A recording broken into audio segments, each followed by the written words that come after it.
Hey grade 12s, good to see you again. We are back with Unit 3, Revolution of the 50%. And today we're going to go to listening to. Exactly. So I want you to open your textbook and go to page 72. Yeah. Okay, there we are, listening to the Pollyanna syndrome. First off, we're going to look at the vocabulary. Are you more of an optimist or a pessimist? Have you ever run into a person with an overly optimistic outlook? Okay, in this on-air essay, Julie Danish gives her opinion about people with the Pollyanna syndrome. People who refuse to accept that anything bad can happen. The name comes from the heroine of a 1913 novel, Pollyanna, who had a consistently optimistic outlook on life, which many people today see as unrealistic. You will hear the phrases below in the next listening section and notice them as you listen, yeah? Carried away, diagnosis for blurred vision, fill the void, make lemonade out of lemons, and no time to be cranky, wallow in one's misery. Now, before we get into the audio, I would like you to match the words or phrases on the left with the definitions or synonyms on the right. Write the corresponding letter in the blank. You can pause your video to do that now. Go ahead. Awesome, that brings us to the comprehension. Read the items on the left, then listen to Julie Danish commentary. Listen again and match Danish unlucky events with Pollyanna's bright side view on the right. Okay, I'm going to give you a moment to annotate these sentences. Go ahead.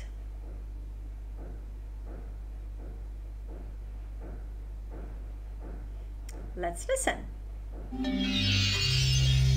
If you're the sort to divide people into two groups, consider the division between those who always see the bright side and those who'd rather wallow in their misery. Julie Danis tackles the Pollyanna syndrome in today's Tale from the Workplace. I'm Julie Danis with Tales from the Workplace. Arriving at the office after a visit to the eye doctor with no diagnosis for my blurred vision, I was in a grouchy mood. No time to be cranky, a coworker said. We have a project due. Besides, she continued, now you have a prescription to skip the mascara and rest your eyes every 2 hours. She'd done it again, I realized. She had made lemonade out of lemons. We all know people like this. They find the silver lining inside the darkest cloud. All the time, without fail, driving others to distraction with their find the bright side philosophy. Oh well, they say, a stop-and-go commute is perfect for listening to language tapes while doing relaxation exercises, may we? They may emit an occasional, oh no, when the computer crashes, and the hold time on the 1-800 helpline promises to be hours. But that is soon replaced by an, oh good, time to purge the files. This optimistic outlook does have its merits. When you're snowed in with no hope of flying for 24 hours or more, take it as a sign you should catch up on some movies. But don't get carried away. Nothing will take away the ache in your mouth or fill the void in your pocketbook from 2 root canals not covered by your company's health plan. So the next time someone says, you can't cry over something that can't cry over you, assert yourself in the face of their sunny side up point of view. State firmly, yes I can, and I plan to do just that. Then go suck on some lemons and feel better in your own way. I'm Julie Danis with Tales from the Workplace. Very funny point of view. Okay, let's look at Dennis thinking about her problems, right? So connect those problems with the opposite way of thinking, the Pollyanna solutions to Danish. Yeah, like connect them. Number 1, for example, went to the eye doctor but did not get a diagnosis for the problem of blurred vision, you know? But then the Pollyanna solution would be C. Well, it's a chance to skip the mascara and rest eyes for every 2 hours, you know? Very positive perspective. Okay, pause your video to answer number 1 until 5. Go ahead. Okay, that brings us to the listening skill. We're going to look at identifying creative and effective examples. In this commentary, the speaker Julie Danish cleverly and creatively uses examples in order to create the persona of a Pollyanna. an overly optimistic and sometimes annoying personality type. She creates this annoying personality type with a string of examples that she delivers in a particular way. She also concedes that occasionally the Pollyanna can be helpful. To make this contrast, she also uses certain techniques. Here are some of the techniques that Danish uses. Pitch, like a high-pitched squeaky voice or his usual speaking voice. Pace, fast-paced speech, usual pace of speech. Suggestions that are off-topic, annoying suggestions, or on-topic, helpful suggestions. Kind of speech, direct quoted speech, or indirect speech. You're going to listen to the example and answer the question and read the explanation. Let's go. Example. Arriving at the office after a visit to the eye doctor with no diagnosis for my blurred vision, I was in a grouchy mood. No time to be cranky, a coworker said. We have a project due. All right.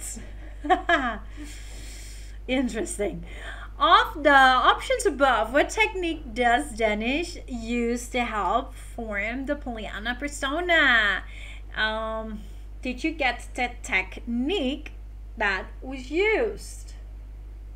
Okay, write that down and we will discuss that in our next Zoom meeting.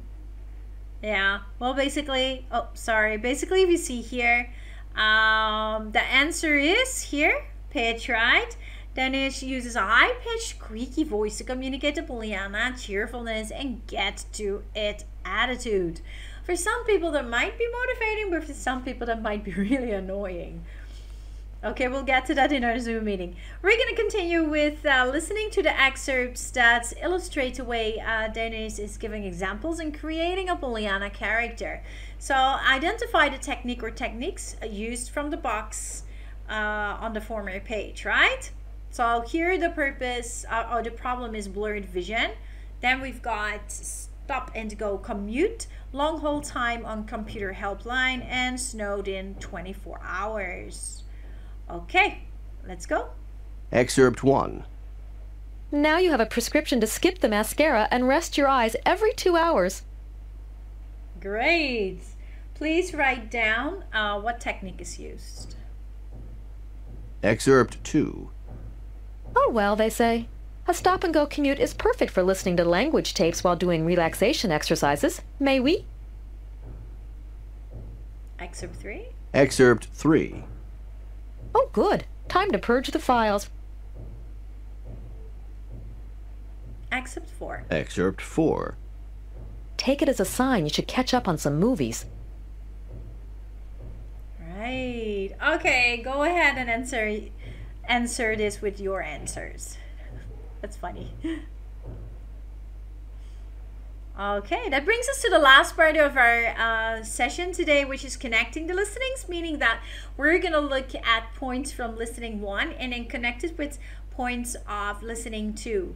Yeah, the organization is kind of connecting the dots, and from there come to evaluation, which is kind of coming to a justification or a conclusion derived from both listening sections.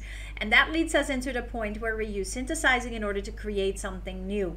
Now, use the information in listenings 1 and 2 to complete this chart, and use information that is directly stated and information that is implied. Directly stated we can find, implied means read between the lines.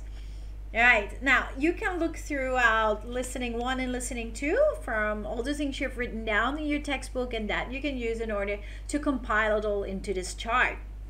And we're looking at personality types like introvert, extrovert, optimist, and pessimist. And we're looking at positive attributes, negative attributes, and ways to cope. You can pause your video to figure this one out. Go ahead. Okay, that brings us to the synthesizing part. As you've already organized all the points, now basically you have to read the situations and use the words and phrases from step 1 to improvise a short conversation between a Pollyanna and an introvert. So basically here we have the situation 1, student A and then student B.